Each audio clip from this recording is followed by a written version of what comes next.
বর্ধমান জিআরপির উদ্যোগে ফিরে পাওয়া কর্মসূচি অনুষ্ঠিত হলো ১ নম্বর প্ল্যাটফর্মের জিআরপি অফিসে। ১০১টি মোবাইল হারিয়ে যাওয়া, চুরি যাওয়া, হাত থেকে পড়ে যাওয়া এই সমস্ত মোবাইলগুলির অভিযোগ হয়েছিল বর্ধমান জিআরপি থানায়।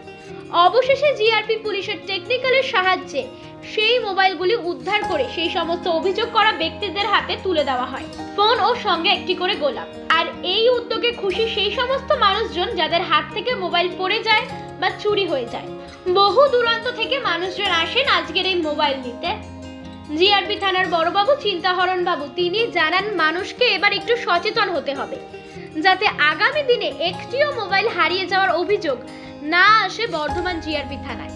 তার পাশাপাশি সচেতনমূলক বক্তব্য রাখা হয় এবং ট্রেন যাত্রীদের সচেতন করা হয় কিভাবে ট্রেনে যাতায়াত করা দরকার, যাতে কোনো রকম অপ্রীতিকর ঘটনা না ঘটে, মোবাইল যাতে কোনো রকম চুরি না হয়, ট্রেন পারাপার করতে নেই, ট্রেনে কারো হাতে কোনো খাবার খেতে নেই, এরকম ধরনের সচেতনতামূলক বক্তব্য রাখা হয় আজকের এই অনুষ্ঠানটির কর্মসূচিতে। যখন কোনো যে কোনো যাত্রী হোক বা যে কোনো সাধারণ মানুষ তার জিনিসটা যখন খোয়া যাচ্ছে, সেটা যখন তার ফিরে পাওয়ার যে আকাঙ্ক্ষা, সেটা থেকে এটার নামকরণ আমরা সবাইকে যাদের জিনিসটা ফেরত দিতে পারছি এটা ফিরে পাওয়া, এটা আর কিছু না। যে সমস্ত মোবাইল তারা বিভিন্ন যাত্রাপথে তাদের কোনোভাবে সেটা মিসিং হয়েছিল, এখানে তার মিসিং ডায়েরি হয়েছিল বর্ধমান জিআরপি থানায়, সেই সমস্ত মোবাইল যেগুলো উদ্ধার হয়েছে, আমরা ১০১টা মোবাইল উদ্ধার করতে পেরেছিলাম বিভিন্ন সময়ে, সেই মোবাইলগুলো আজকে তাদেরকে ফিরিয়ে দেওয়া।